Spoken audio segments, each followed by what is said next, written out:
पिछले अध्याय में हमने यह जाना कि कैसे भगवान श्री हरि विष्णु ने मत्स्य अवतार लिया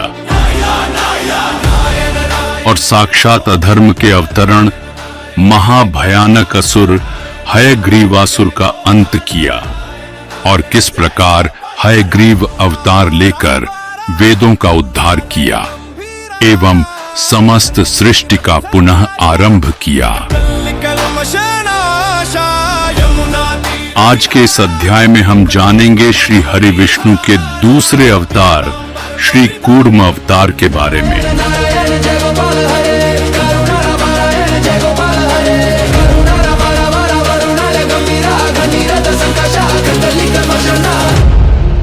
यह कथन है देवताओं के अमृत प्राप्ति का। समुद्र मंथन कर माता लक्ष्मी के प्रकटोत्सव का, महेश्वर महादेव के नीलकंठ बनने का,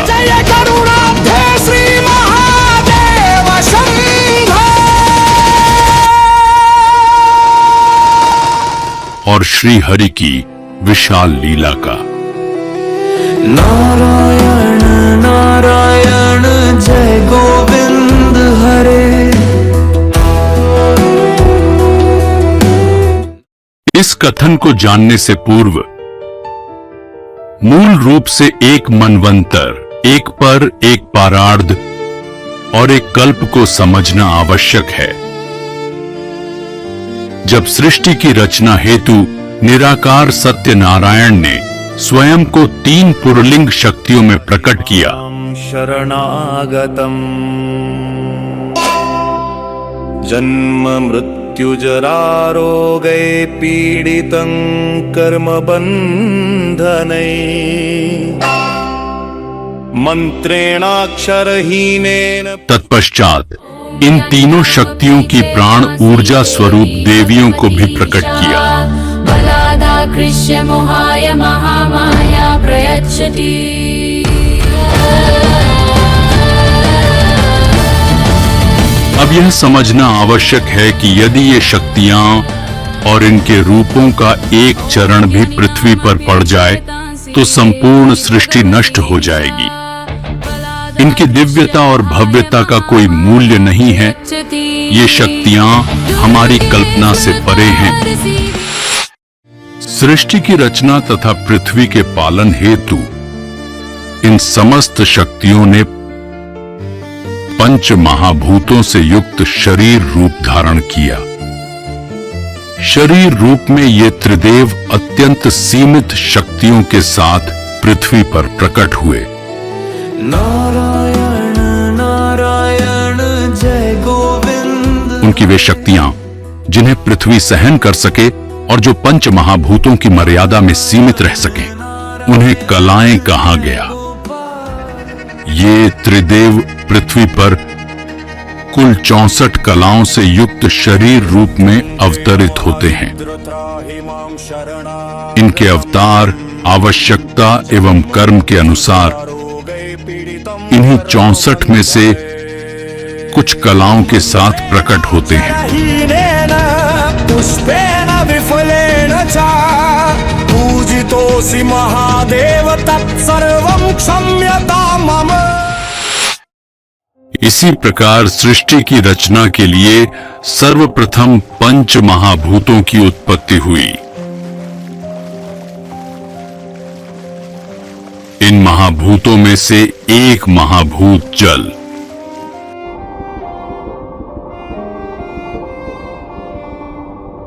में एक विराट अंड प्रकट हुआ जो इन्हीं महाभूतों से बना हुआ था।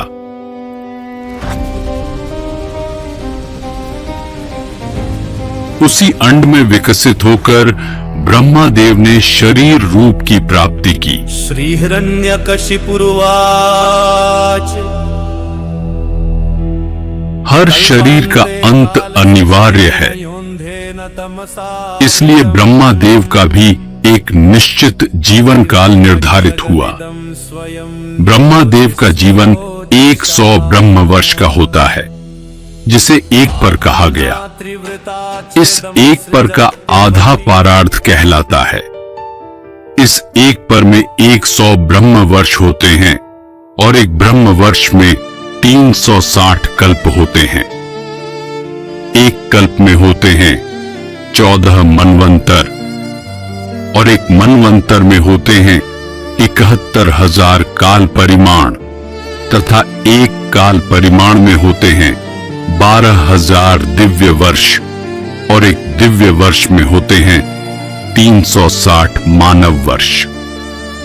एक मनवंतर का अर्थ होता है एक मनु का जन्म और उनके द्वारा संचालित युग। इसी प्रकार 14 मनु एक कल्प में जन्म लेते हैं। हर अगले मनु के जन्म के मध्य 71,000 काल परिमाण का अंतर होता है। इस एक काल परिमाण को 4 युगों में विभाजित किया गया है: सत्य युग, त्रेता युग, द्वापर युग और कल युग।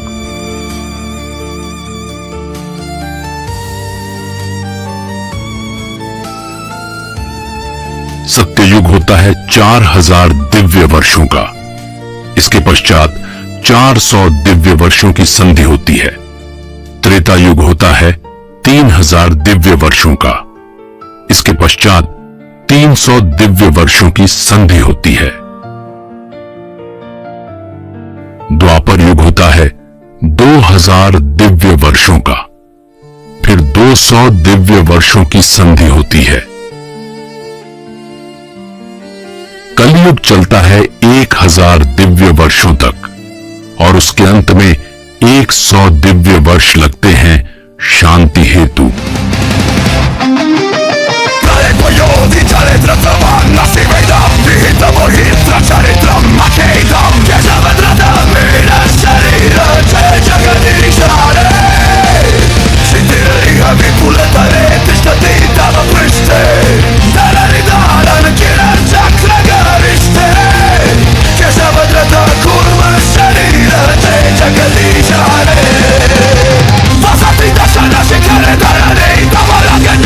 इकहत्तर 1,000 काल परिमाणों के उपरांत वह समय आता है जब पुनः मनुष्यों, जीवों, असुरों और देवताओं की रचना होती है। अभिव्यनक जगदिदं स्वयं ज्योतिस्वरोचिषा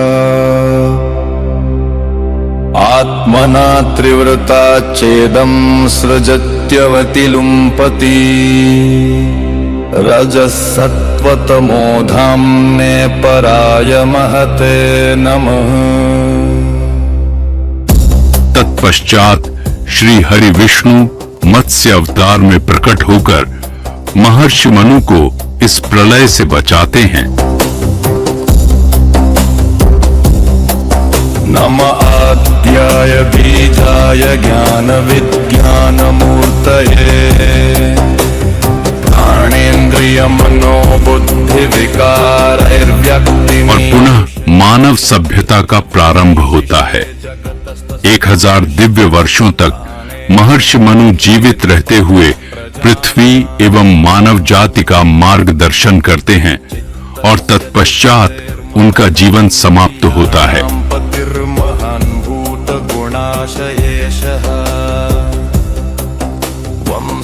उसके बाद श्री हरि विष्णु वराह रूप में अवतरित होकर हिरण्याक्ष से पृथ्वी की रक्षा करते हैं।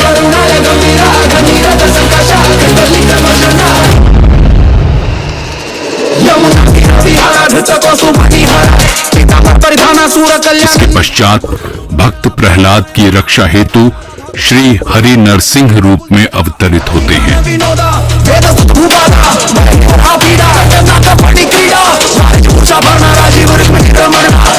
समुद्र मंथन के समय वे कूर्म रूप में प्रकट होते हैं, भक्त प्रहलाद के पौत्र बलि के समय में, और फिर वामन अवतार लेकर बलि को परास्त करते हैं।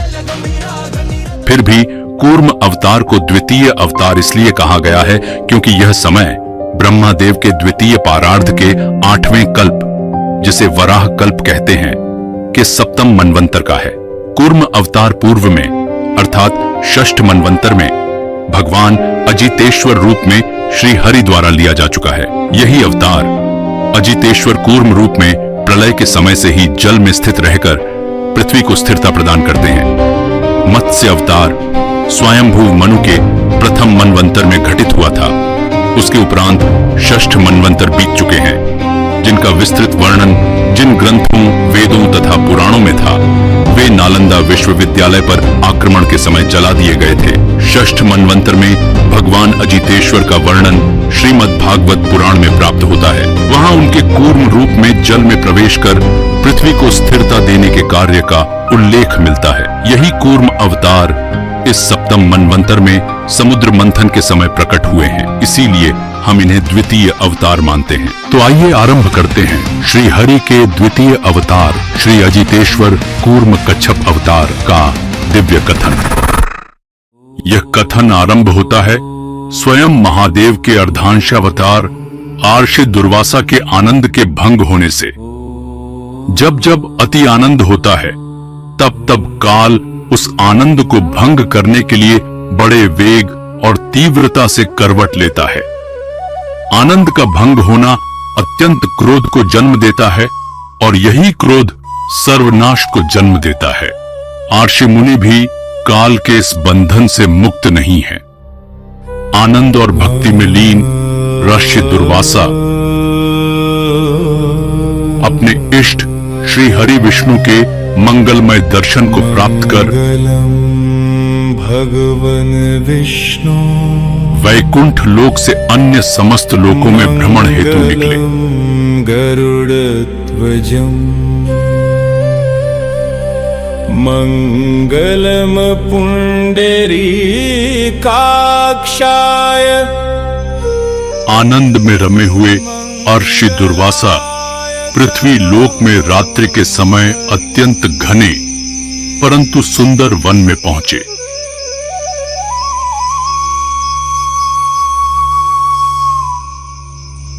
वहां उन्होंने एक विद्याधरी जीव कन्या को अत्यंत सुंदर दिव्य माला पहने हुए भजन करते हुए पाया। विष्णु शशिवरनम् चतुर्भुजम् प्रसन्नवदनं ध्यायेत् सर्वविघ्नोपशान्तये।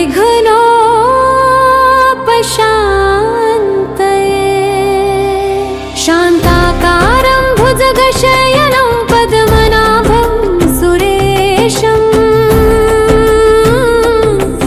विश्वाधारं गगनं सदृशं मेघवर्णशोभाङ्गम्।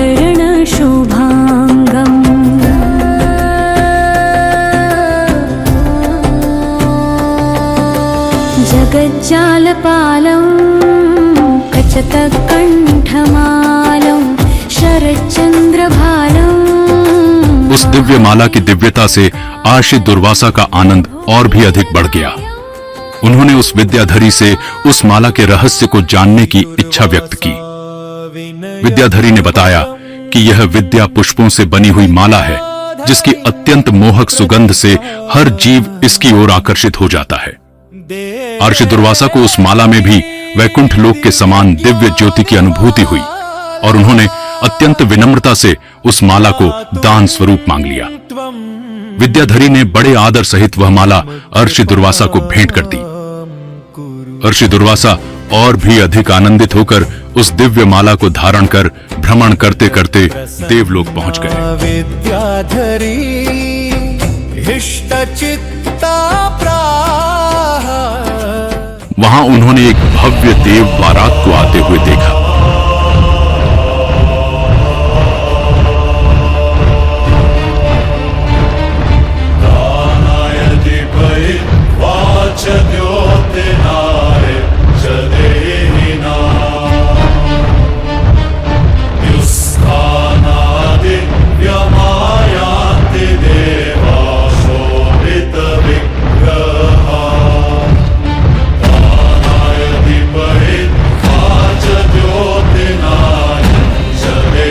उस देव बारात में सबसे प्रमुख त्रिलोक के अधिपति देवराजेंद्र अपने विशालकाय हाथी ऐरावत पर विराजमान होकर बारात में प्रतिष्ठित रूप में दिखाई दिए।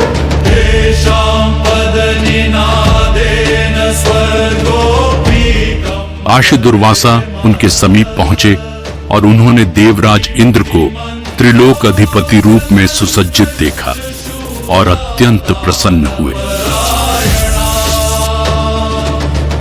देवराज इंद्र पूर्ण राजाभिषेक स्वरूप में सुसज्जित होकर अत्यंत योग्य त्रिलोक अधिपति प्रतीत हो रहे थे।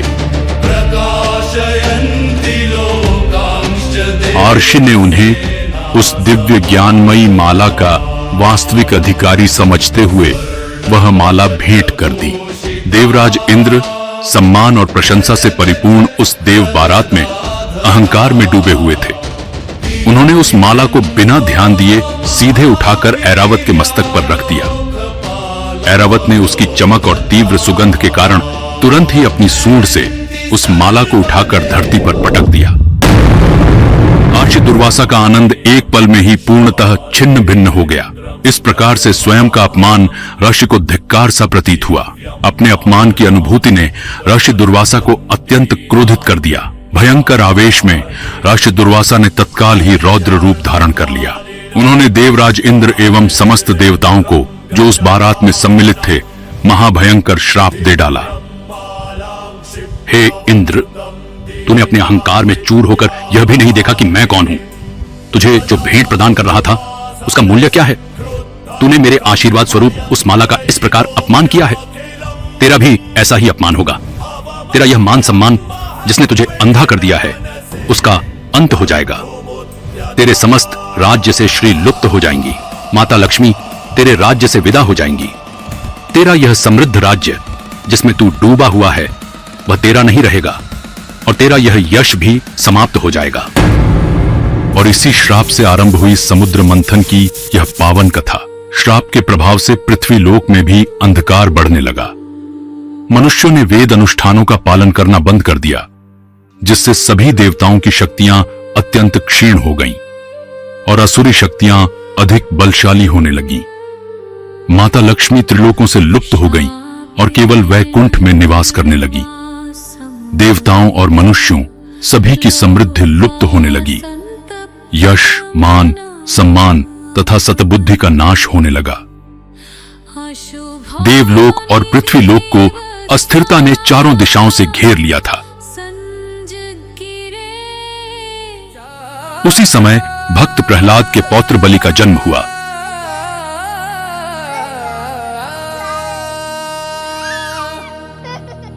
जय जय धुनोए गगने हर्षरवो दिशि दिशि गुंजते।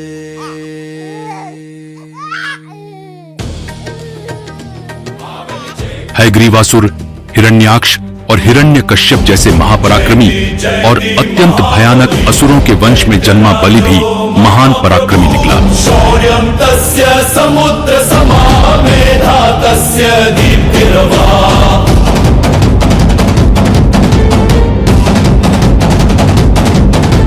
वज्रादपि कठोर संग्रामे चंद्रादपि शीतल प्रजासु सम्यक् विभजति धर्मराजं निरपेक्षो दयालुच्च सर्वदा रणभुमो सिंहनाद यस्य दुर्जय शत्रुसेन यस्य धर्मरतः सदा स्वभावे सर्वलोकहितं मनसि यस्य। अपने दादा प्रहलाद से श्रीहरि विष्णु की लीलाएं सुनते हुए बड़ा हुआ बलि अत्यंत मेधावी एवं बुद्धिमान था।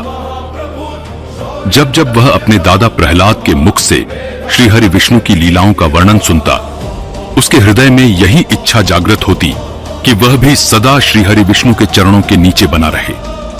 कहते हैं कि सच्चे हृदय से जो भी मांगा जाए ईश्वर उसे अवश्य पूर्ण करते हैं।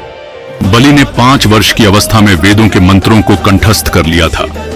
7 वर्ष की आयु में वह धर्मशास्त्र और नीति शास्त्र में पारंगत हो गया। 10 वर्ष की अवस्था में उसने दर्शन शास्त्र और तर्क शास्त्र के सिद्धांतों पर अपने गुरु से संवाद आरंभ किया।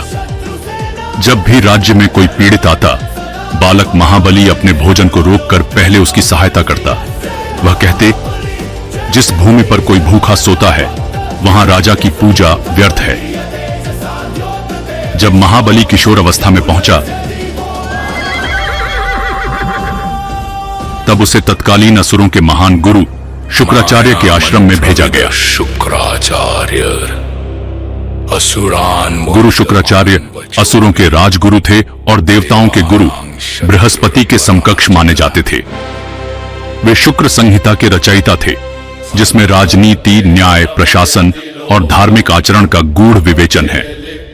वे स्वयं भृगु महर्षि के पुत्र और ब्रह्मा के वंशज थे, जिनमें दिव्य दृष्टि और अमोघ विद्या का वरदान था। गुरु शुक्राचार्य ने जब बलि की ज्ञान और वीरता को देखा, तभी उन्होंने निश्चय कर लिया कि वे बलि से असुर राज्य का संचालन कराएंगे।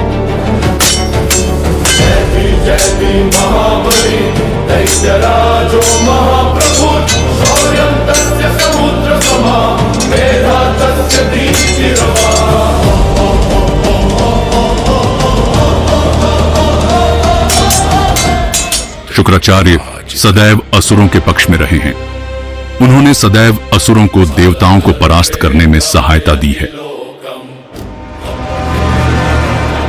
उन्होंने कई षड्यंत्र रचे और भयानक शक्तिशाली असुरों को देवताओं तथा स्वर्ग के सिंहासन को छीनने के प्रयास में लगाया। शुक्राचार्य ने असुरों को सदैव उनकी शक्ति का स्मरण करवाकर उन्हें देवताओं से युद्ध में प्रेरित किया, ताकि संपूर्ण सृष्टि पर असुर राज्य स्थापित हो।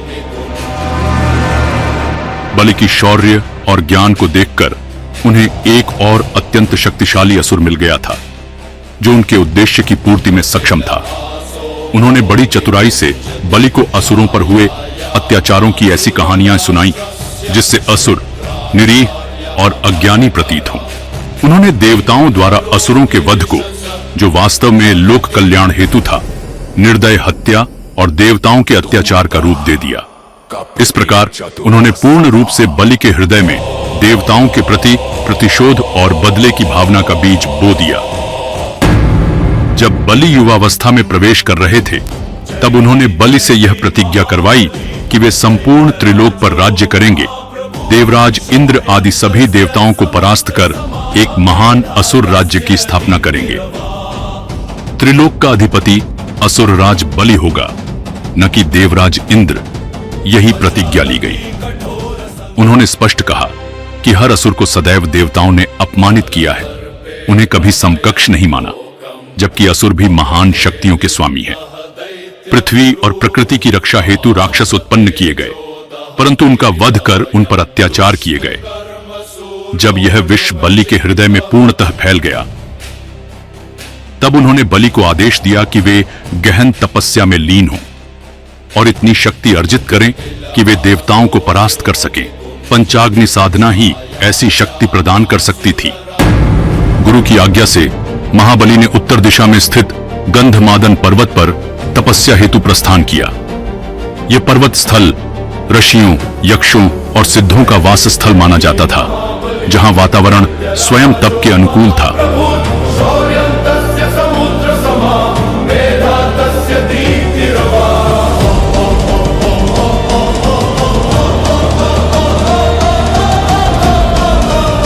उन्होंने 5 दिशाओं में प्रज्वलित अग्नियों के मध्य बैठकर तप किया। ग्रीष्म ऋतु में प्रचंड सूर्य के नीचे स्थिर मुद्रा में केवल वायु का सेवन करते हुए वे प्राणायाम और ध्यान में लीन रहे।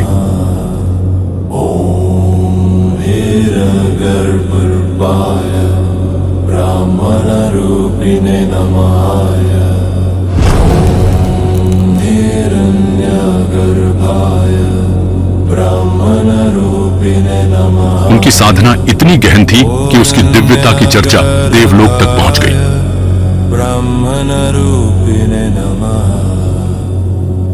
वर्षों तक तप के पश्चात उन्होंने ब्रह्मा जी का आह्वान किया। ओम हिरण्यगर्भाय ब्रह्मणरूपिणे नमः। ओम हिरण्य। अंततः ब्रह्मा प्रकट हुए। मांगो महासुर बलि, अपना वर मांगो। हे ब्रह्मदेव, यदि मांग लिया जाए तो तपस्या कैसी? तपस्या तो वही है जो इष्ट के चरणों में समर्पित हो। आपको जो वर देना हो वही दीजिए। ब्रह्मा जी ने अत्यंत प्रसन्न होकर उन्हें 3 दिव्य वरदान प्रदान किए। मैं तुमसे अत्यंत प्रसन्न हूँ। युद्ध में तुम अजय रहोगे। तुम सत्य, दया और धर्म से अपनी प्रजा का पालन करोगे। तीनों लोकों पर तुम्हारा राज्य होगा, भूलोक, भूवरलोक और स्वर्गलोक। ब्रह्मा जी ने अत्यंत प्रसन्न होकर उन्हें 3 दिव्य वरदान प्रदान किए। यह वरदान केवल बल नहीं, उनके धर्म संगत संघर्ष का पुरस्कार था। यह भविष्यवाणी थी कि महाबली एक आदर्श धर्मराजा बनेंगे, अर्थात भूलोक, पृथ्वी, भूवरलोक, मध्यलोक और स्वर्गलोक, देवलोक, सभी पर उनका न्यायपूर्ण साम्राज्य होगा। यह वरदान प्रदान कर ब्रह्मादेव अपने ब्रह्मलोक को लौट गए। वरदान प्राप्त कर महाअसुरराज बलि अत्यंत शक्तिशाली बन गए।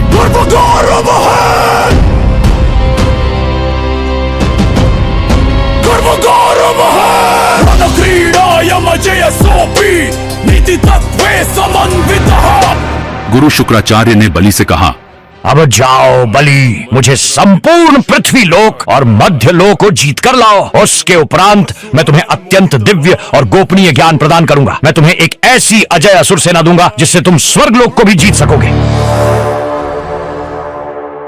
गुरु को प्रसन्न देखकर महाअसुरराज बलि अत्यंत संतुष्ट हुए और उन्होंने गुरु की आज्ञा का पालन करते हुए भयानक युद्ध का आरंभ किया। पृथ्वीलोक और भूवलोक, मध्यलोक को जीतने हेतु भयंकर युद्ध चला। सत्य विजयी सदा दैत्यानंद गर्वगौरव। जय महाबली महासुरेंद्र देशातीता त्रैलोक्यनाथ, शौर्य सत्य विजयी सदा दैत्यानंद गर्वगौरव। जय महाबली महासुरेंद्र देशातीता त्रैलोक्यनाथ, शौर्य सत्य विजयी सदा दैत्यानंद गर्वगौरव। महाअसुरराज बलि ने न्यायपूर्वक युद्ध करके संपूर्ण पृथ्वीलोक को जीत लिया। पृथ्वीलोक के समस्त राजाओं ने बलि के चरणों में समर्पण कर दिया।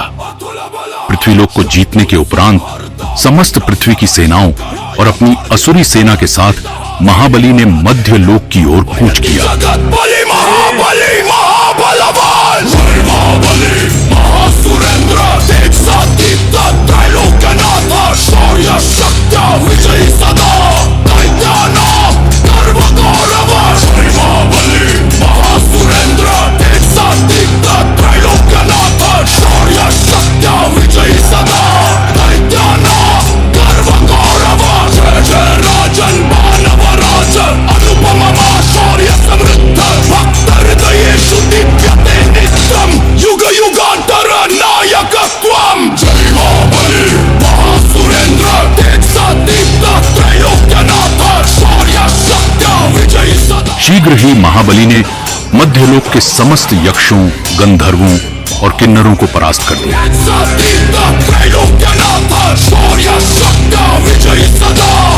और मध्यलोक को भी जीत लिया। जय महाबली महासुरेंद्र।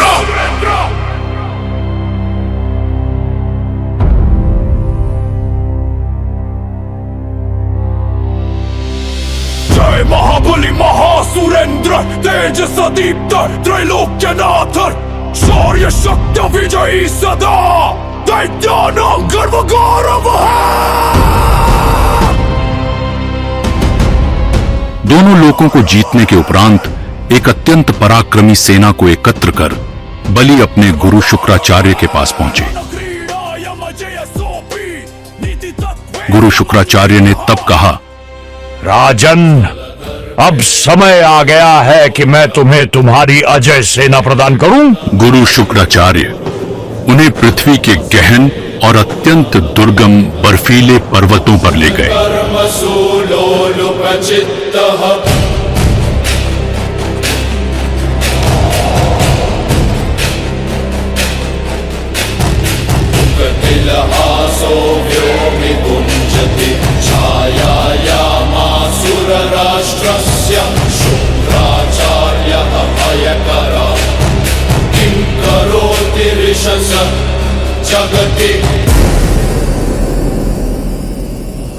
धूर्तः कपटी चतुरः सदा। महाअसुर राज बलि को अत्यंत दुर्गम हिम से ढके हुए पहाड़ों के मध्य छुपी हुई एक अत्यंत गोपनीय स्थान पर ले गए गुरु शुक्राचार्य जी। कपटे लिप्तः दैव्य गुरुः तामस तेजो दहति हृदयम् दुष्ट कर्म सुलोलुपचित्तः। वहां एक त्रिकोण हिम से बने हुए अद्भुत शिला को देखकर महाबली ठिठक कर देखते ही रह गए। वो त्रिकोण शिला 3 मुख से त्रिकोण थी और अति दुर्गम स्थान में होने के कारण जान मानुस जीवों से अछूती थी। उस स्थान में नकारात्मकता का वास था। वहां जीवन का कोई सूक्ष्म रूप भी दिखाई ना दे रहा था। जहां उन्होंने मंत्रों द्वारा एक बर्फीले त्रिकोण मंदिर के द्वार को खोला जो कि पूर्णतः हिम से ढका हुआ था। उन्होंने बताया कि यह वह स्थान है जहां उन्होंने पृथ्वी पर जन्मे सबसे भयानक असुरों के शवों को संरक्षित कर रखा है। यहां पर संरक्षित प्रत्येक असुर इतना पराक्रमी था कि अकेला ही स्वर्गलोक तक पहुंचकर इंद्र और उसकी सेना से युद्ध कर उन्हें परास्त कर चुका था। ये सभी असुर इतने शक्तिशाली थे कि अकेले समस्त देव सेना में हाहाकार मचा देते थे। समस्त शक्तियों के साथ भी देवराज इंद्र इन्हें सीधे युद्ध में पराजित नहीं कर सके। उन्हें समस्त देवताओं का सहयोग प्राप्त करना पड़ा। यहां दफनाए गए एक एक असुर की उपस्थिति मात्र से ही स्वर्गलोक का मनोबल चूर हो जाता है। इंद्र ने इन सब का वध कर स्वर्गलोक से इनके शरीरों को पृथ्वी पर फेंक दिया था। मैंने इन सभी असुरों के शवों को यहां गोपनीय रूप से संरक्षित कर रखा है। तब महाबली ने पूछा, गुरुदेव, मैं इन महान पराक्रमी असुरों का आदर करता हूँ। इनके पराक्रम की गाथा मैंने भी सुनी है, परंतु ये मृत शरीर मेरे किस कार्य आएंगे? यदि ये जीवित होते तो अवश्य हम इन्हें अपनी सेना में सम्मिलित करते, परंतु अब तो ये मृत्यु को प्राप्त हो चुके हैं। गुरु शुक्राचार्य ने उत्तर दिया, ये भले ही मृत्यु को प्राप्त हो चुके हों, परंतु मुझे महादेव के आशीर्वाद से मृत संजीवनी का गुप्त दिव्य ज्ञान प्राप्त है। मैंने इसी विद्या के प्रयोग हेतु इन शवों को यहां हिम में अतृप्त अपवित्र समाधियों में गड्ढा कर सुरक्षित रखा है। मैं प्रतीक्षा कर रहा था तुम्हारे जैसे वीर असुर की जो इस सेना का नेतृत्व कर सके।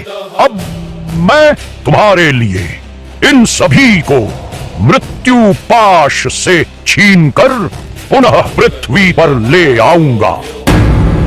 एवमाराध्य गौरीशं देवं मृत्युंजयेश्वरम्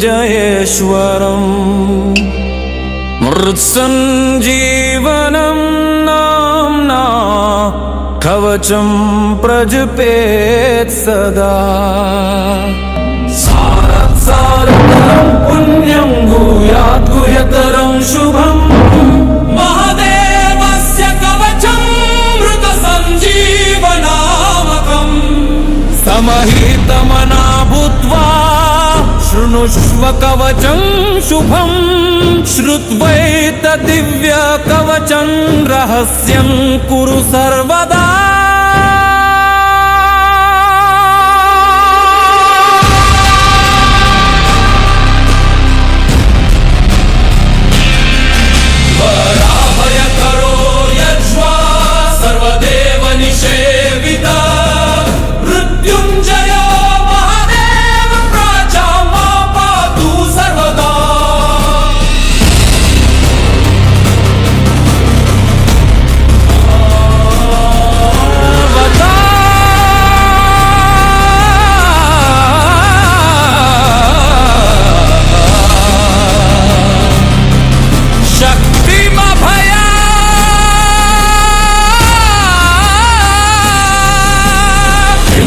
षड्भुज प्रभु सदा शिवोऽग्निरूपी मामाग्नेयं पातु सर्वदा।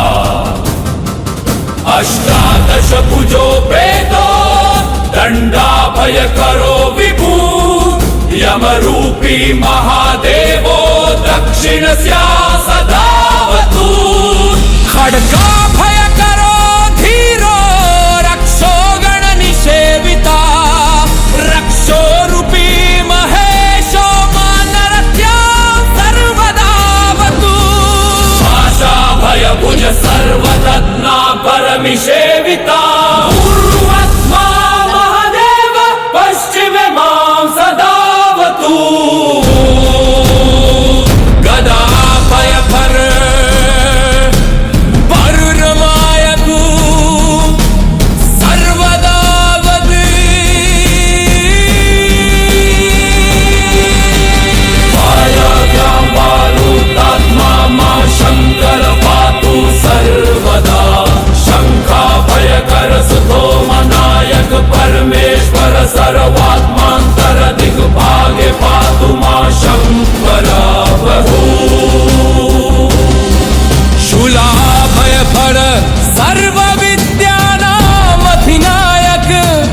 तथा ईशान्यां पातु मां परमेश्वर ऊर्ध्वभागे ब्रह्मरूपी विश्वात्माथ सदावतु शिरो मे शंकर पातु ललाटं चंद्रशेखरा भूमभ्यं सर्वलोकेशस्त्रिनेत्रो लोचनेवतु निलिम्बं देशं पातु भरुलो पातु ममे सदा नासिका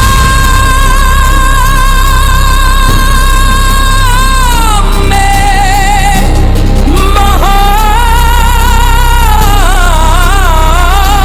महादेव ओष्ठौ पातु वृषध्वज महासुर राज बलि, मैं तुम्हें प्रदान करता हूं तुम्हारी अजय सेना। मृत्यु को परास्त कर फिर से जाग उठे वे, जिनसे भय को भी भय हो उठे। देखो बलि, देखो इन महाअसुरों को। तुम्हारे सामने उपस्थित है कौलनेमी, जो समय विकृति अस्त्रों के स्वामी है। वे काल चक्र अस्त्र का प्रयोग करते हैं, जिससे युद्ध भूमि में समय की गति को धीमा या तीव्र किया जा सकता है। उनका युद्ध घोष वृक्षों को वृद्ध कर देता है और पत्थरों को फाड़ देता है। अंधकार से जन्मा विनाश में पूंजे भीषण स्वरूप प्रलय की ज्वाला, देवों का संकट असुरों की ढाला, त्रिलोक कांपे जब वे रणभूमि में तूफान सा उभरे। नमूची, वह असुर जिससे इंद्र भी भयभीत रहते थे। उन्होंने इंद्र को पहले ही पराजित किया था।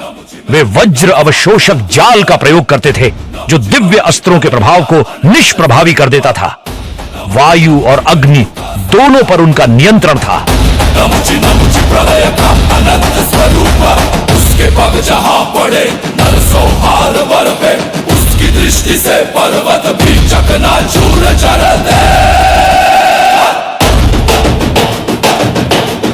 नमुची नमुची नमुची नमुची नमुची नमुची। तारकासुर के वंशज वे काले ब्रह्मांडीय रसायन विज्ञान में प्रशिक्षित थे।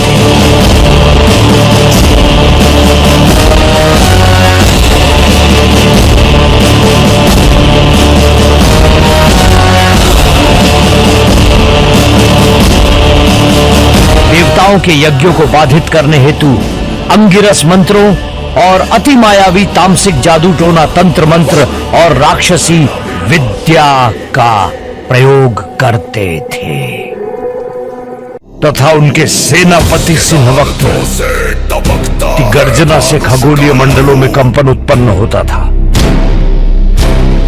उसकी गर्जना से कांप उठे त्रिलोक का वायु, नरभक्षण ही उसका धर्म, आदमखोरी उसकी प्यास, हड्डियों से बजती ढोलक, रक्त से रंगा आकाश। सिंहवक्र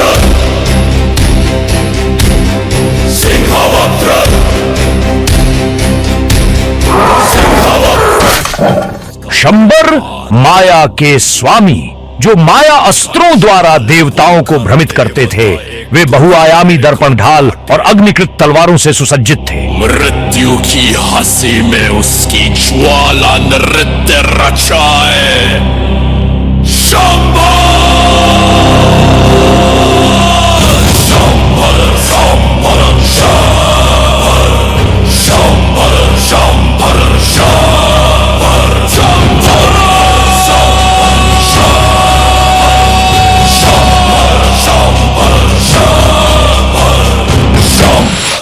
विप्रचित्ती दानव कुल के नेता, जो शत्रु के मन में भय एवं विनाश की भ्रांतियां उत्पन्न करने में सक्षम थे।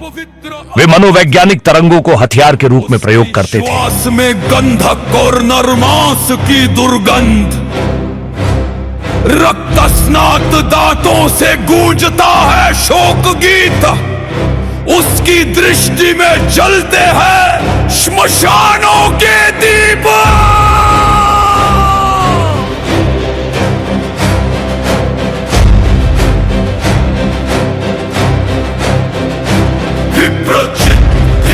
हड्डियों का महाशिखर, उसकी परछाई से सूख जाए हर सागर। पुलोमन इंद्र की पत्नी शची के पिता, देवताओं के प्रभुत्व के प्रतिद्वंद्वी, वे छाया प्राणियों द्वारा खींचे गए तूफानी रथों के स्वामी थे। श्रापित प्रेत उनका रथ खींचते थे। वे भयानक प्रेतों और श्रापित सर्पों के स्वामी थे।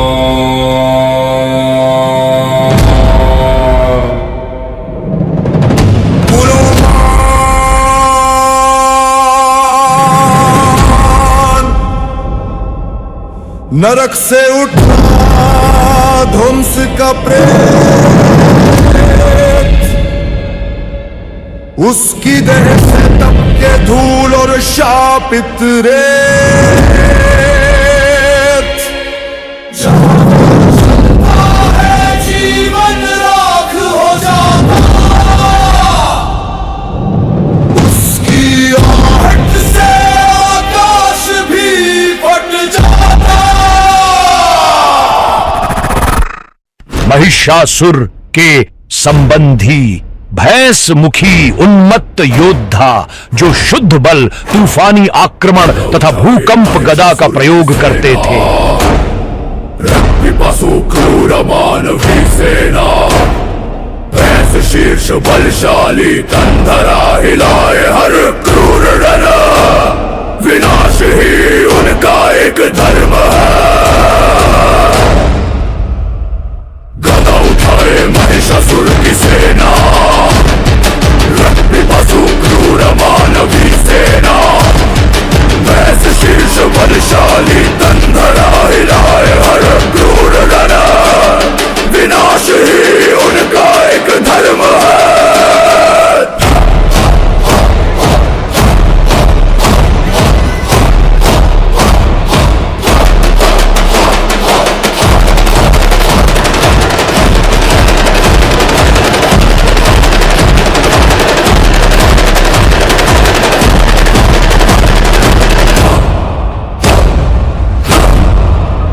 अंधक की छाया सेना अंधकार से उत्पन्न केवल घोर अंधकार में युद्ध करते थे। वे अग्नि और प्रकाश शस्त्रों से प्रभावित रहते थे। प्रतिध्वनि निर्धारण, रात्रि दृष्टि, निशाचरी और दानवीय चिन्हों का उपयोग करते थे। अंधक अंधेरा, रक्त अंधेरा, मृत्यु की चुप्पी एकदम गुप्त अधियारा।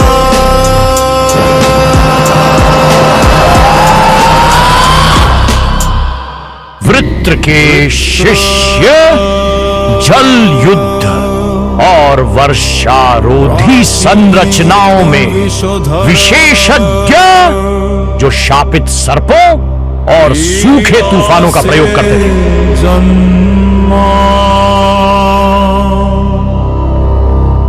अनगिनत फणों से सदा स्वयं को चीरता।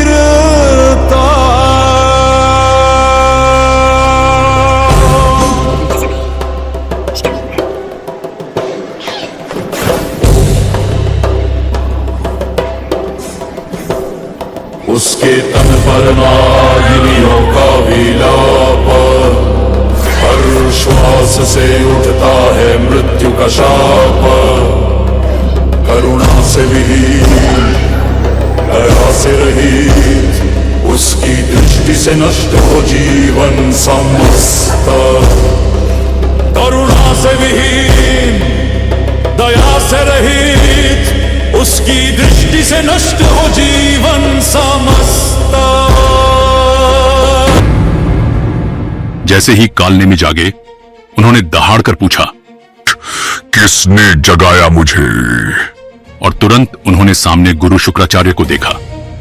तत्क्षण उन्होंने तथा अन्य सभी असुरों ने अपने गुरुदेव को प्रणाम किया।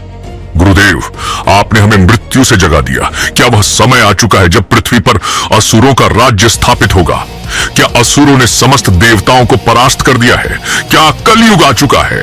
क्या वह महाप्रलय का दिन आ चुका है जब आपने हमें पूर्ण जागृत करने का वचन दिया था? अभी नहीं, हे महाअसुरों, अभी वह प्रलय दिवस आना शेष है।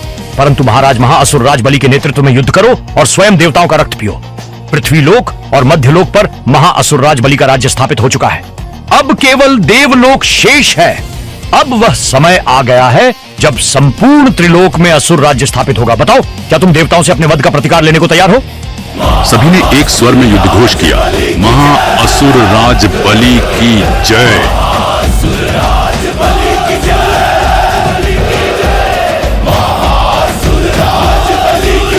घोष गूंजता रहा तीनों लोकों में।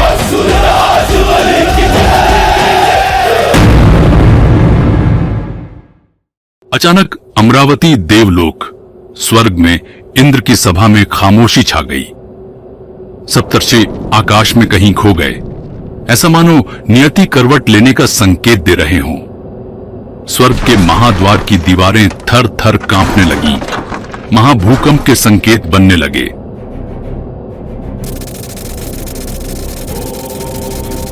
देवराज इंद्र अपने सिंहासन से उठे और उनके शरीर में तीव्र विद्युत करवट लेने लगा। तब अचानक एक भयावह अंधकार फैलने लगा, आकाश फटने लगा और इस रहस्यमय अंधकार से बाहर आई महाअसुर राज बलि की विशाल भयंकर असुरी सेना।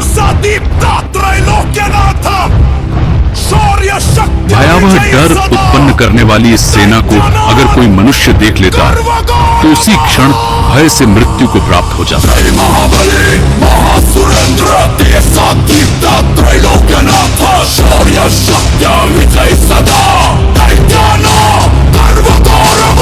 जय महाबली महासुरेंद्र देशातीता त्रैलोक्यनाथ शौर्य शक्ति विजय सदा दैत्याना गर्व गौरव। रणक्रीडाय अजय सोपी नीति तत्वे समन्वितः करुण्य प्रजा सुशीतलः धर्मपालः अतुल बलः शत्रु संहर्ता मित्र संरक्षकः मार्गे अचल स्थितः सिंहनदेन कंपयति जगत् बलि महाबली महाबलवान्। जय महाबली महासुरेंद्र देशातीत त्रैलोक्यनाथ शौर्य शक्ति विजय सदा दैत्यानां गर्व गौरव। जय महाबली महासुरेंद्र देशातीत त्रैलोक्यनाथ शौर्य शक्ति विजय सदा दैत्यानां गर्व गौरव। जय जय राजन मानवराज अनुपम शौर्य समृद्ध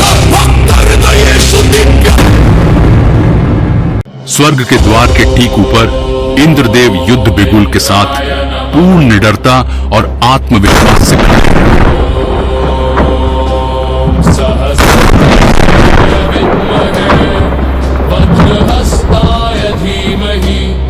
उनकी आंखों में बिजली दौड़ रही थी, उनके हाथ में महाभयानक वज्र गरज रहा था।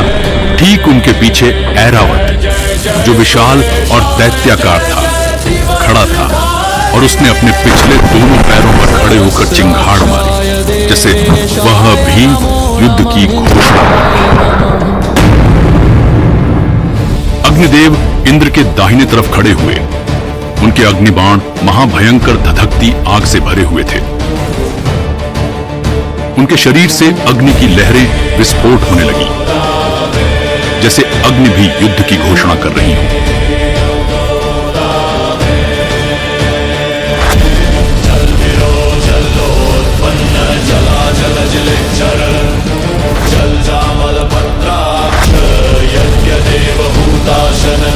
कृष्ण केतु कृष्ण वर्तमन स्वर्ग मार्ग प्रदर्शक यज्ञाहुति हुताहार यज्ञाहार हराक। इंद्रदेव के बाएं तरफ महाविशाल वरुण देव खड़े हुए।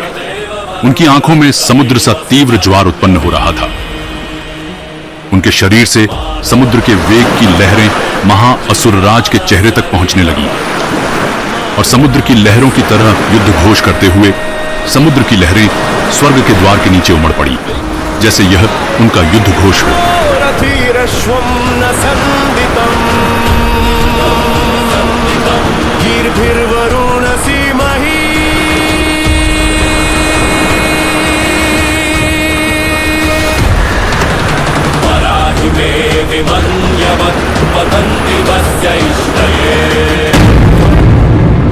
तभी सोने के रथ पर सवार कुबेर देव भी वहां आ प्रकट हुए।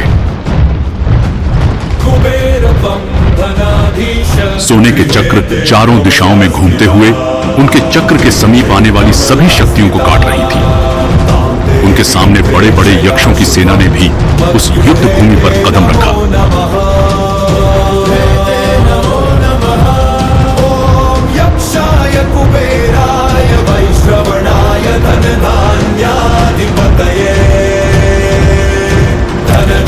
समृद्धि में देहि दापय स्वाहा। ओम नमः कुबेरा। यमराज प्रकट हुए अपने महेश भैंसे के साथ। यमराज का रूप सभी असुरों को उनके उनके भय के रूप में दिखाई देता था, जिसके कारण असुरों में भय की भीषण लहर उत्पन्न होने लगी। महाभयंकर मृत्यु का रूप, बड़ी बड़ी लाल आंखें, मानवों के खोपड़ियों का कवच पहने हुए उनके हाथ में महाभयंकर मृत्यु दंड था। उनके प्रकट होते ही असुरों में भी चुप्पी छा गई और उनका महेश भयंकर गर्जना करते हुए दहाड़ने लगा।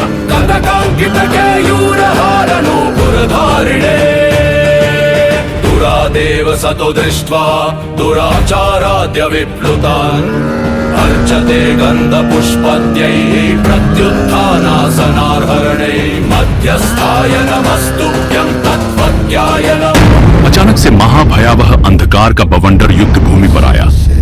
उसके बवंडर से देवताओं को भी अपने चरण मजबूती से टिकाने पड़े।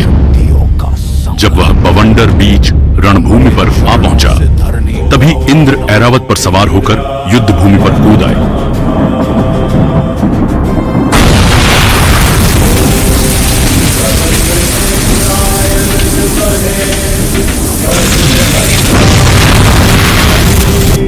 तन्नो इंद्र।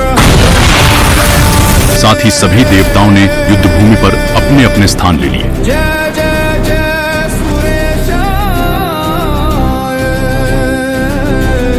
जय जयति वज्रधारिणे।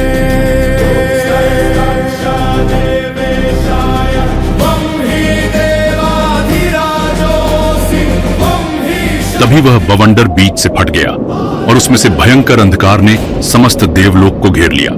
उस अंधकार से निकले कालनेमी और पुलोमन।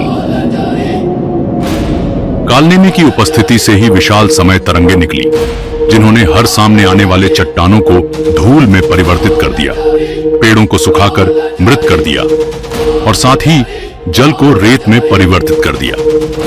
उसकी ये समय तरंगे जैसे ही सेना की पहली टुकड़ी में पड़ी, वे सबके शरीर सिकुड़ कर गिरने लगे। काल जयी काल नेमी का नगरड़ा गूंजे, अंधकार से जन्मा विनाश में पूंजे। यमराज ने आगे बढ़कर अपना मृत्यु दंड जोर से धरती पर रखा और इन तरंगों ने विपरीत दिशा बदल ली और वापस कालनेमी के शरीर में समा गए। शांत रूपाय सत्य रूप नमो नमः। यमाय मृत्यवे तुभ्यं। यमराज की शक्तियां भी आर्ष दुर्वासा के श्राप से कमजोर हो चुकी थी। देवताओं के शरीर को वापस जोड़ने का प्रयास करने में विफल हो गई। कालनेमी यह देखकर बहुत ही आत्मविश्वास से भर उठा और जोर जोर से ठहाके लगाने लगा। क्या हुआ मृत्युदेव? कालनेमी के काल जाल के आगे तेरा धर्म दंड नपुंसक पड़ गया क्या? यमराज ने घोर आवेश में आकर अपने मृत्यु दंड से भयंकर ठोकर का प्रहार किया, लेकिन कालनेमी तक पहुंचने से पहले उस प्रहार के बल को अंधकार के बादल ने सोख लिया। देव देव नमस्तुभ्यं वेद वेदांत वेदिने। और जब वह बादल छटे तब हजारों छाया पुरुषों से खिंचता हुआ रथ सामने आया और उस रथ में पुलोमन प्रकट हुआ। उसकी दय से टपके धूल और इंद्रदेव ने महाभयंकर वज्र को साधा और पुरजोर वज्र प्रहार किया असुरी सेना पर। सहस्रनेत्राय विद्महे वज्र। वह प्रहार तीव्रता से असुरी सेना को चीरता हुआ आगे बढ़ा।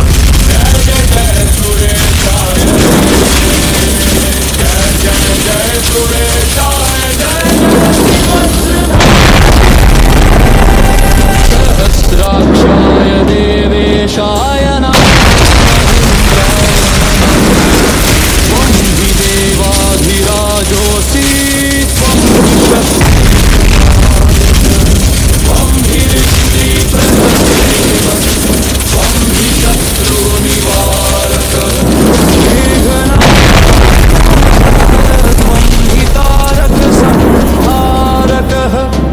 परंतु उसके सामने वज्र की शक्तियों को सोखने की क्षमता रखने वाला कवच पहने नमुच्ची आ गया। नमुच्ची ने बड़ी ही मुश्किल से लेकिन उस वज्र के प्रहार को सोखकर अग्नि और वायु के महाबवंडर ऊर्जा अस्त्र में परिवर्तित कर इंद्र की ओर प्रहार कर दिया।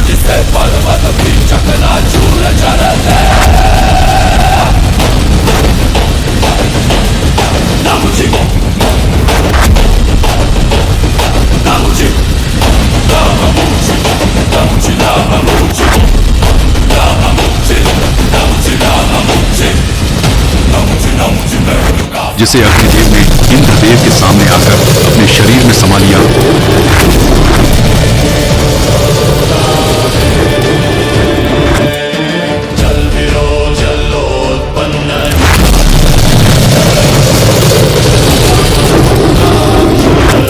और हजारों अग्नि बाण हवा में प्रहार कर दिए असुरी सेना की ओर। स्वर्ग मार्ग प्रदर्शक यज्ञाहुते हुताहार यज्ञाहार हराकृते। पूर्ण गर्भ गवां गर्भ जय देव महाशन। नमोहर महाहार स्वाहा वरदर नमोस्तुते। हव्यवाहन सप्तार्चे चित्रभानो महायुते। अनलाग्ने यज्ञमुख जय भावक सर्वग। विभावसो महाभाग वेद भाषार्थ भाषण। महिषासुर के वंशज महेश की सेना ने महाभयंकर गदाओं के साथ मैदान पर कूद लगा दी और जोरदार प्रहार से भूकंप ले आए।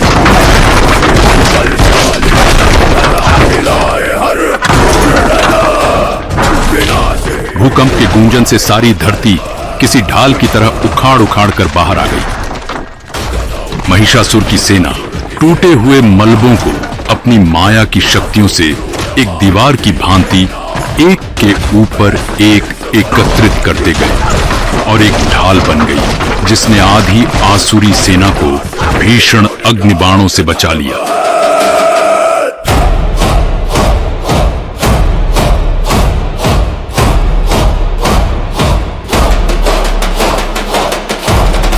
परंतु आधी असुरी सेना भी भीषण अग्निबाणों से झुलस कर गिरने लगी।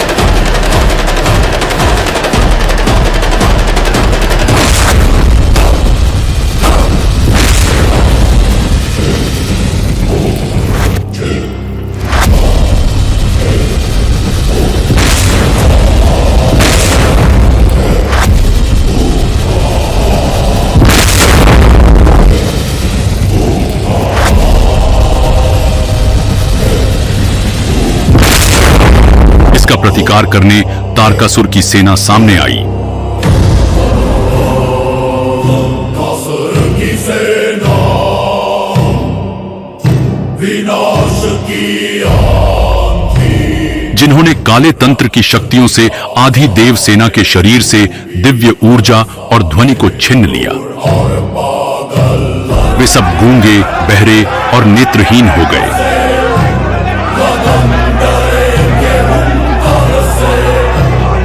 नर संहार का मैदान।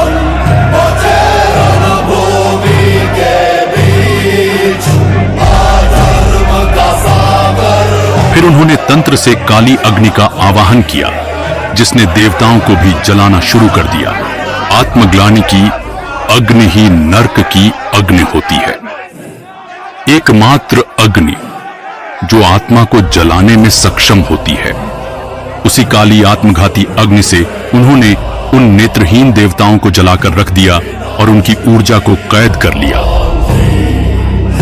रक्त पिपासा में डूबी हर सांसें क्रूर और पागल। वरुण देव ने सामने आकर महाप्रलयकारी समुद्री ज्वार को उत्पन्न किया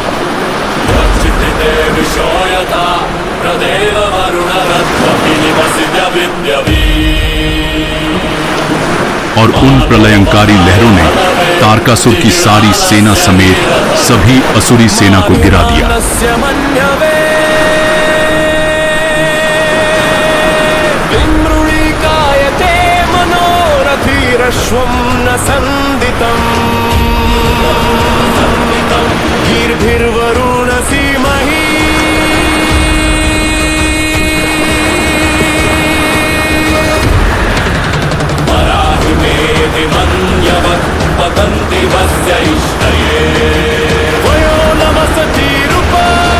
जैसे ही विशाल लहर शांत हुई, तुरंत ही अग्निदेव ने प्रचंड रूप ले लिया और अति प्रचंड अग्नि से आधी आसुरी सेना को जला दिया।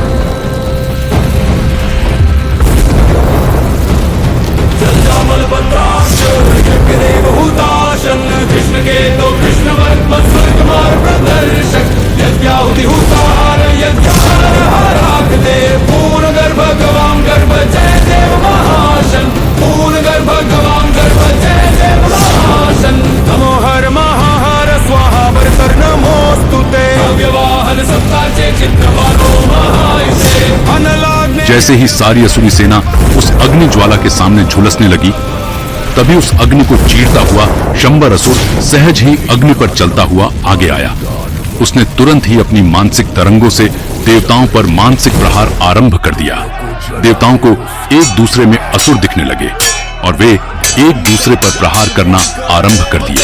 एक दूसरे को काटे, मृत्यु की हंसी में उसकी ज्वाला नृत्य रचाए। संभल, संभल, संभल, संभल।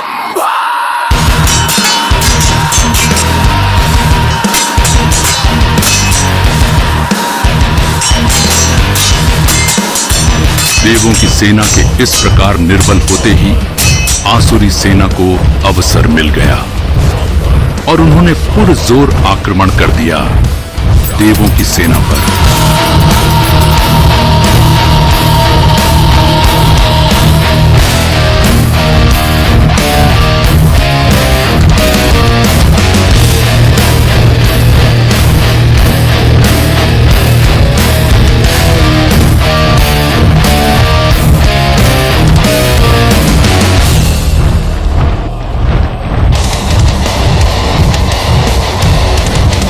देव लहू लुहान होकर गिरने लगे।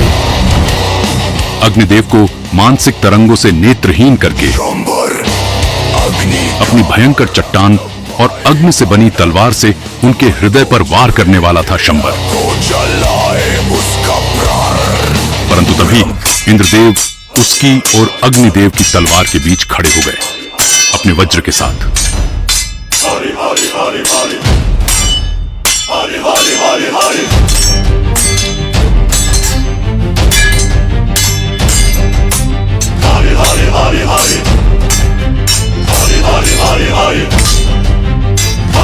शंबर की तलवार वज्र से टकराकर चकनाचूर हो गई। अब इंद्रदेव शंबर पर वार करने लगे अपने वज्र से और अपने वज्र से बने हथियारों से, जिन्हें मध्य हवा में ही माया द्वार खोलकर शंबर उल्टा इंद्र पर ही प्रहार करवाने लगा। परंतु इंद्र अपने ही वज्र की चोटों को सहते हुए शंबर के समीप पहुंच गए।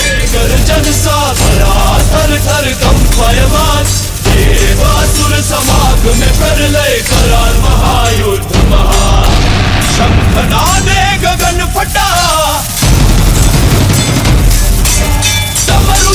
से भूकंप हुआ और उन्होंने उसे गर्दन से पकड़कर वज्र शंबर के हृदय में उतार दिया और शंबर के शरीर को विस्फोट कर दिया।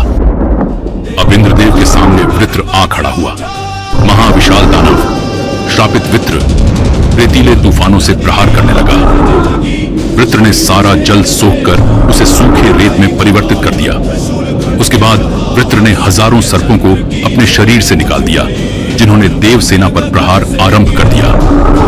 वृत्र ने अपनी शक्तियों से रेतीले तूफान को जन्म दिया और उसे इंद्रदेव की ओर फेंक दिया। यह तूफान बवंडर की तरह इंद्र के शरीर को चिलने लगा और उठा पटकने लगा। सिंहनाद करे महिष मुख सिंह वक्र विकराल, कूट प्रहार से देवलोक हिला। कुबेर देव ने अपने स्वर्ण रथ से स्वर्ण चक्रों का प्रहार किया।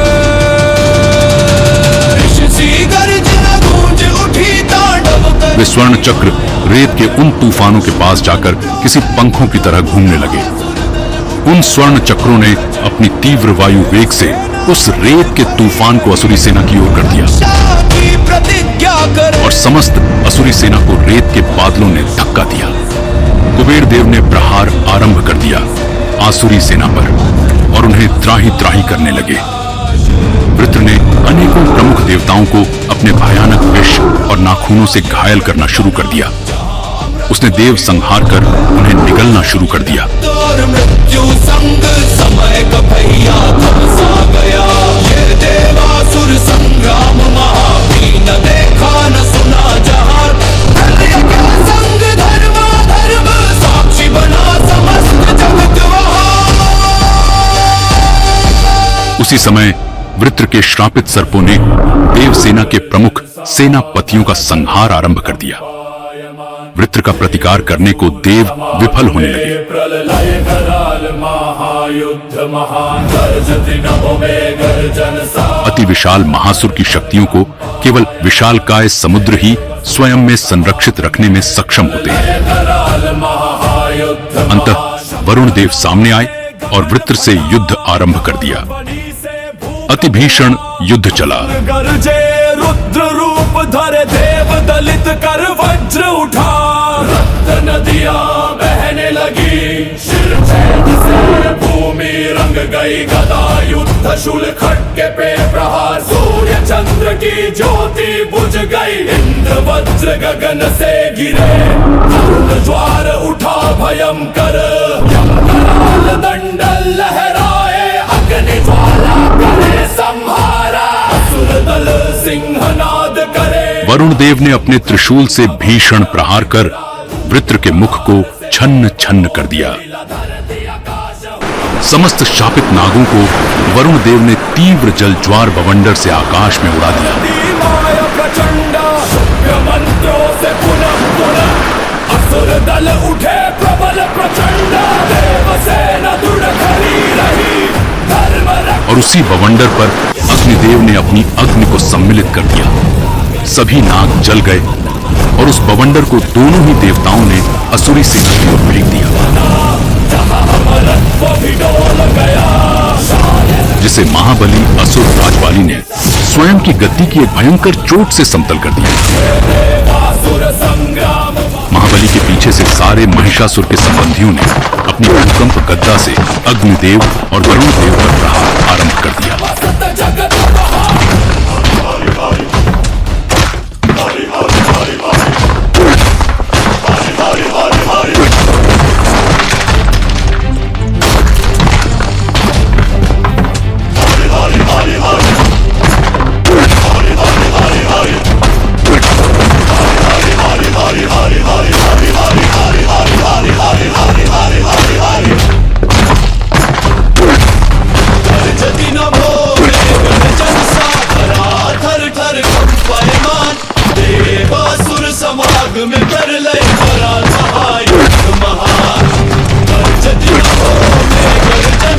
उन्हें घायल होते देख ऐरावत और यमराज के महेश ने युद्ध भूमि में प्रवेश किया।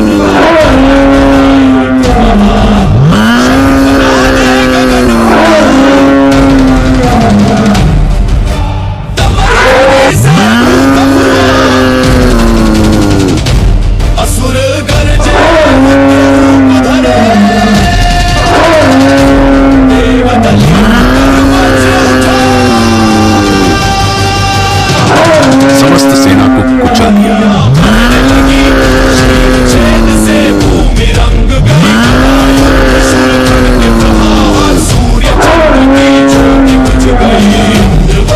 नमूची ने जब महिषासुर की सेना को परास्त होते देखा तब वह प्रकट हुआ और उसने अपना कवच जाल बनाना शुरू कर दिया। उसके दिव्य मायावी कवच जाल से देवताओं के सभी प्रहार विफल होने लगे। वह हर असुर पर कवच की भांति सभी प्रहारों से उनकी रक्षा करने लगा। मुख सिंह वक्त्र विकराल, कूट प्रहार से देवलोक हिला, धरती आकाश हुआ विकल। तभी कुबेर ने अपनी कुल्हाड़ी और त्रिशूल से प्रहार करना शुरू किया। कुबेर देव ने अति प्रचंड अति भीषण रूप ले लिया। उन्होंने सारे प्रमुख असुरों को जो नमूची के माया कवच में नहीं थे और प्रथम युद्ध रेखा में युद्ध कर रहे थे, उन्हें एक एक करके मृत्यु के घाट उतारने लगे। अति भयावह दृश्य देखने को मिला। कुबेर देव का यह भयानक रूप किसी भी असुर को अपेक्ष नहीं था। एक एक करके असुरों के शरीर के निर्जीव भाग युद्ध भूमि पर यहां वहां गिरने लगे। अनगिनत महाभयंकर असुरों के शवों का ढेर लगता जा रहा था। कुबेर देव के अस्त्र की धार असुरों का रक्त पीते जा रही थी। समय का पहिया थम सा गया, ये देवासुर संग्राम महावीर न देखा न सुना जहां। प्रलय के संग धर्म साक्षी बना समस्त जगत वहां।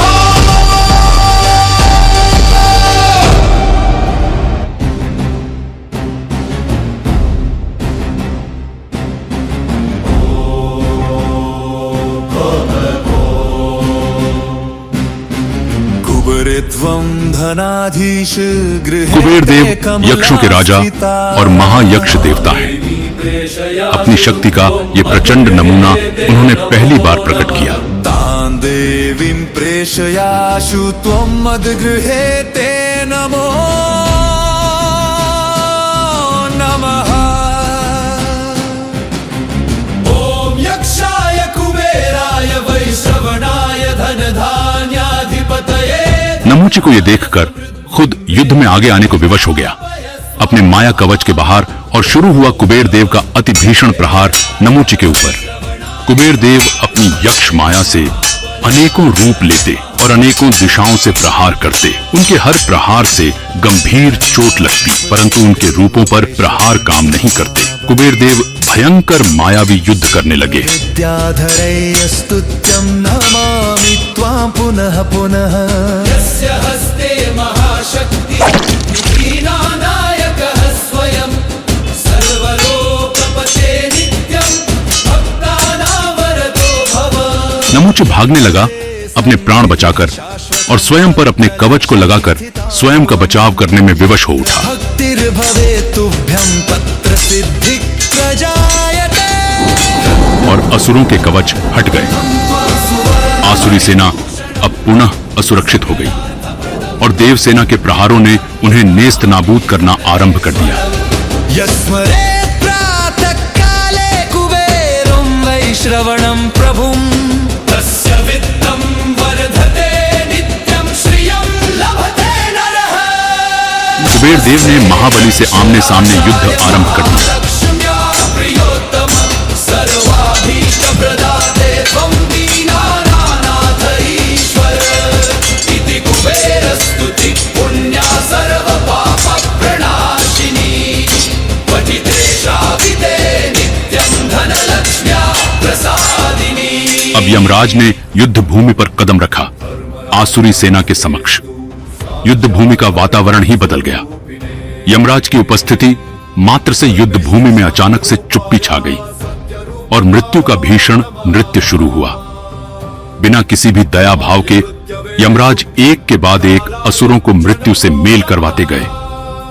यमराज असुरों को मुक्ति देते जा रहे थे और यह दृश्य अविश्वसनीय था। साधुनां पितृतुल्याय वचनामृतदायिने खड्गांकितकेयो। महिष और यम ने भयंकर प्रहार शुरू कर दिया असुरी सेना पर। अर्चते गंध पुष्पाद्ये प्रत्युत्थानासनार्हणये। नमस्तुभ्यं तत्त्वज्ञाय नमो नमः। ददते निज सर्वस्वं साधूनां समदर्शिनां। देवदेव नमस्तुभ्यं वेद वेदांत वेदिने। सत्यकृत संकृत कृतं पूर्वं जातं पाथेयमद्यवः स्वर्लोकान् गच्छत क्षिप्रमिति संप्रियवादिने नमस्ते पितृरूपाय। यमराज का मृत्यु दंड चलता गया। असुर काटते जा रहे थे। यमराज ने अकेले 2/3 आसुरी सेना को मृत्यु के पास पहुंचा दिया। तब असुरों ने अपनी रणनीति बदल ली। बाकी सभी देवताओं को आसुरी सेनापतियों से युद्ध में लगाकर सारे प्रमुख महाअसुर एकत्रित होकर यमराज से युद्ध करने आए। उन महासुरों में से सबसे आगे कालनेमी पहुंचा यमराज के समक्ष। चंड काल दंडाय चंडिने दंडं दयते नित्यमुग्र दंडायते नमः। और भयंकर शक्तिशाली कालनेमी भी अपने रक्त का स्वाद चखने को विवश हो गया। धारिणे मारिणे लोकान् पुण्य राशि स्वरूपिणे गृह्णे सर्वलोकानां जागरूकाधिकारिणे। यमराज ने कालनेमी को लगभग हरा ही दिया था। तब अचानक से नमूचे ने बीच युद्ध में कूद लगा। समस्त लोक वंड्याय समस्त स्तोत्र रूपिणे कालांबुद महानील महावृषभ वाहन कल्पानल महाकील जवल। अब नमूचे भी रक्त रंजित युद्ध भूमि पर यमराज से प्रहार खाने लगा। तभी पुलोमन ने भी युद्ध भूमि पर प्रकट होकर यमराज पर प्रहार करना आरंभ किया।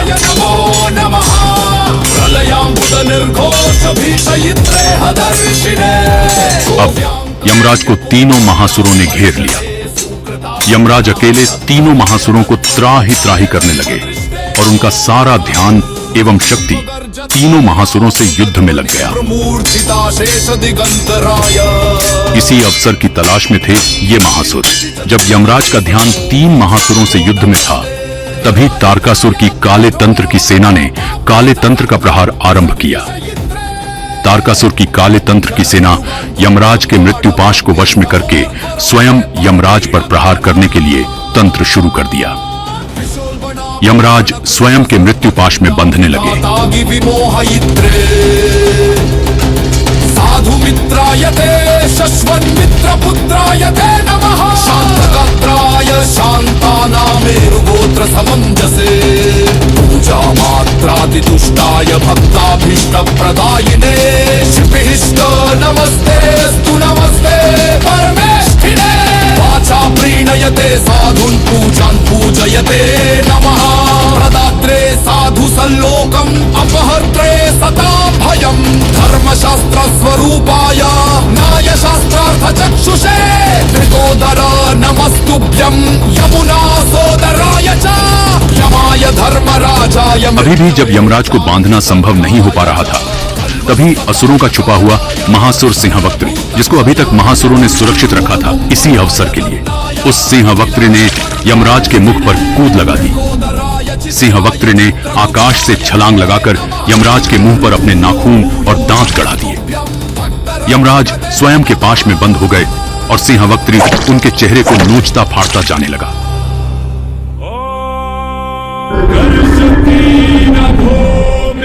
महिष ने अपने स्वामी को संकट में देखकर उनकी ओर दौड़ लगाई, परंतु तभी नामुची ने महिष पर अपनी पूरी शक्ति का प्रहार कर उसे भीषण गंभीर रूप से घायल कर दिया। देव असुर समाग में प्रलय कराल महायुद्ध महा गगन फटा डमरुध्वनि से महिष मानो मृत्यु की ओर जाने लगा, पर अपने स्वामी को ऐसे मृत्युपाश में बंधा देखकर महिष ने कई भीषण प्रहार सहते हुए भी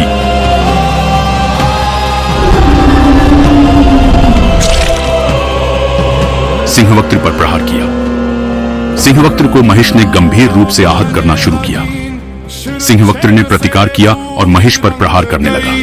गदा युद्ध शूल खड़के प्रहार सूर्य चंद्र की ज्योति। और यमराज को अवसर मिल गया कि वो मृत्युपाश को खोल पाए। यमराज गंभीर रूप से घायल हो चुके थे। उनके मुख से रक्त की धारा बहती जा रही थी। यमराज ने खुद को संभाला और फिर उन्होंने मृत्यु का भीषण रूप दिखलाना शुरू किया। भयंकर आवेश में उन्होंने सिंहवक्त्र को त्राही त्राही कर दिया। गगन से गिरे वरुण ज्वार उठा भयंकर, यम कराल दंड लहराए, अग्नि ज्वाला करे संहार। असुर दल सिंहनाद करे, महिष मुख सिंह वक्र विकराल, छुट प्रहार से देवलोक। इतना भीषण अंत किया उन्होंने सिंहवक्त्र का कि सारे महासुर डर से थर्राने लगे। तभी यमराज ने अपने महेश की ओर देखा। उन्होंने महेश को संभालने का प्रयत्न किया, परंतु महेश भीषण रूप से घायल था। मृत्यु के वाहन को मृत्यु जैसी स्थिति में जब यमराज ने देखा तो उनके मुख से निकला, आज मालूम पड़ा कि मृत्यु भी एक दिन मर सकती है। और महेश के प्राणों की रक्षा हेतु यमराज ने यमलोक के द्वार को खोला और अंधेरे में कहीं लुप्त हो गए यमराज और महेश। तुरंत ही कालनेमी ने इंद्र से घमासान युद्ध आरंभ कर दिया और नमूची एवं पुलोमन भी उस युद्ध में कूद आए। अग्निदेव और वरुण देव भी पुरजोर प्रहारों के साथ सभी शेष प्रमुख महासुरों से युद्ध में अग्रेसित हो गए।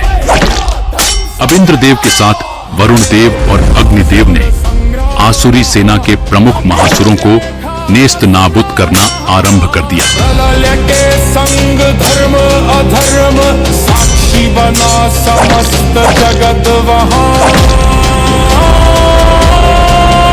नामुची ने भी इंद्र पर प्रहार करना शुरू कर दिया। ये देखकर ऐरावत भी बीच युद्ध में अपने स्वामी की रक्षा करने लगा।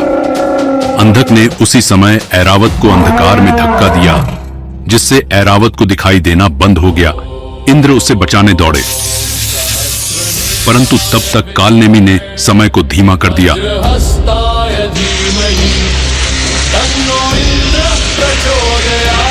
और नामुची ने भयंकर अग्नि प्रहार कर ऐरावत को लहूलुहान कर दिया। ऐरावत मूर्छित होकर अंधकार में लुप्त हो गया। तो अंधक ने वरुण और अग्निदेव को अंधकार में धक्का दिया। देवेशाय नमो नमः इंद्राय नमः वम हि देवा। अग्निदेव ने अपनी समस्त बची हुई शक्ति का प्रयोग करके समस्त ज्वाला से अंधक पर प्रहार किया, परंतु अंधक ने जैसे ही अंधकार को छिन्न किया, उन्होंने देखा कि उनका संपूर्ण अग्नि प्रहार कुबेर देव को जा लगा, जो कि बलि से युद्ध कर रहे थे। कुबेर देव तुरंत ही गिर पड़े और मूर्छित हो गए। उतने में विप्रचिति ने अग्निदेव पर भय का प्रहार कर दिया। इस प्रहार से अग्निदेव की सोचने समझने की क्षमता छिन्न हो गई और उन्होंने युद्ध भूमि पर घुटने टेक दिए। इंद्रदेव ने जब यह देखा, तुरंत ही उन्होंने भयंकर वज्र का प्रहार कर दिया अंधक पर। अति भीषण वज्र प्रहार को अंधक सह न सका और अंधक को वज्र प्रहार ने कणों में विभाजित कर अंधक का नाश हो गया। अग्निदेव जैसे ही होश संभालते हैं, पुलोमन ने अपनी तीखे निर्वात से अग्नि के हृदय पर प्रहार कर दिया, जिससे अग्निदेव भीषण घायल होकर मूर्छित हो गए। अब सिर्फ वरुण देव और इंद्रदेव ही बचे थे।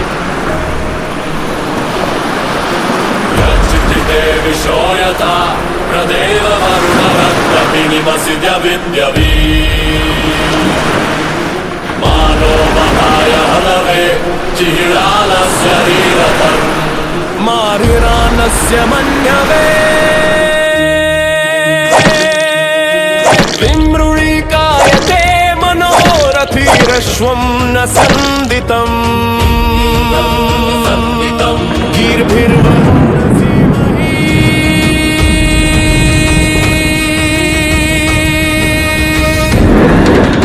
पराहि मे विमन्यवत् पतन्ति वस्य इष्टये वयो न वसति रूपा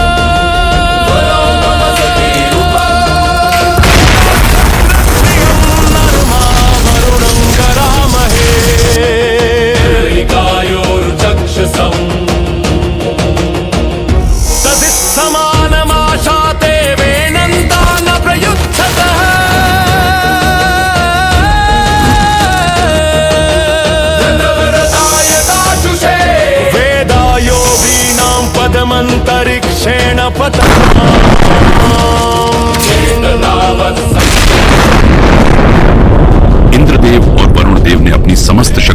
एकत्रित कर व्रतो द्वादश प्रजावतः वेदाय उपजायते वेदमातस्य वर्तने मुरोर्विश्वस्य बृहतः वेदाय अध्यासते निश्शसादधृतं व्रतो वरुण पस्त्यास्वा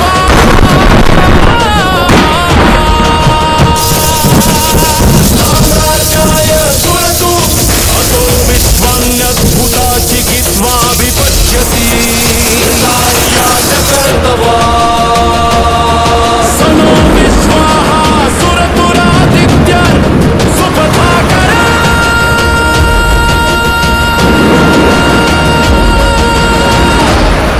प्रणआयुषीतार्ष विभद्रापिं हिरण्ययं सौलोभस्तनिर्णितम्। असुर राज बलि पर प्रहार कर दिया, जिसे कालनेमी ने धीमा कर दिया। न यदिप्सन्ति दिप्सवो न द्रुहाणो जनाना पुलोमन ने उसकी आधी शक्ति को सोख लिया। अभिवादयः उतयो मानुषेष्वा यशश्चक्रे असाम्या अस्माकमुदरेषु नामुची ने मानसिक ढाल बनाकर उसकी भी आधी शक्ति को निष्क्रिय कर दिया, और फिर भी बची हुई शक्ति जब रोकी न जा सकी, तब विप्रचिति स्वयं असुर राज बलि के समक्ष खड़ा हो गया, जिससे भयंकर विस्फोट हुआ और विप्रचिति का अंत हो गया। परंतु बलि को सिर्फ साधारण चोटें ही लगी। अपनी समस्त शक्ति को इस आखिरी प्रहार में लगा चुके दोनों देवता थक चुके थे और बिल्कुल शक्तिहीन हो गए थे। उन्हीं की शक्तियों के आधी शक्ति, जिसे पुलोमन ने सोख लिया था, उसने वरुण देव पर प्रहार कर दिया और वरुण देव भी मूर्छित हो गए। अब सिर्फ शक्तिहीन इंद्र खड़े थे। इंद्र ने चारों ओर देखा। सभी देवसेना त्राही त्राही हो चुकी थी। सभी देवता मूर्छित थे। ऐरावत को अंधकार निगल चुका था। कुबेर के कोष का धन अब असुरों का हो चुका था, और सारी अप्सराएं स्वयं को बचाते हुए स्वर्गलोक से भाग रही थी। इंद्र ने देवलोक को पूर्ण रूप से नष्ट होता देखा, और अर्षि दुर्वासा का शाप उनके मस्तिष्क में गूंजने लगा। इंद्र शक्तिहीन थे, निहत थे, फिर भी असुर राज की ओर अपना मुस्त हाथ लेकर लपके, जिसे अपने हाथ से रोककर बलि ने कहा, हे इंद्र, मैं निहतों और शक्तिहीनों पर अपनी वीरता नहीं जताता। अपनी हार स्वीकार करो और इस नियति को स्वीकार करो कि अब एक असुर इस त्रिलोक का राजा है। अब संपूर्ण त्रिलोक पर असुरी राज है। स्वर्ग हार गया, परंतु धर्म, क्या वह भी पराजित है? धर्म केवल देवताओं का नहीं होता इंद्र, वह समस्त सृष्टि का संतुलन है, और आज वह संतुलित हुआ है। यह सिंहासन अब त्रैलोक्य का है, न कि केवल देवलोक का। यदि देवता धर्म के प्रतीक हैं, तो हम असुर भी न्याय के प्रतीक हैं, और न्यायपूर्वक ही असुर राज्य त्रिलोक पर होगा। त्रिलोक पर सभी का अधिकार होगा। कोई भी गण या देवता किसी असुर या मनुष्य से ऊपर नहीं होगा। न्याय संगत से सब निवास करेंगे, और जिसमें युद्ध कौशल और बुद्धि होगी, वही शक्ति का अधिकारी होगा। किसी भी प्रकार का स्वजन पक्षपात का यहाँ कोई स्थान नहीं होगा। असुर राज बलि की जय।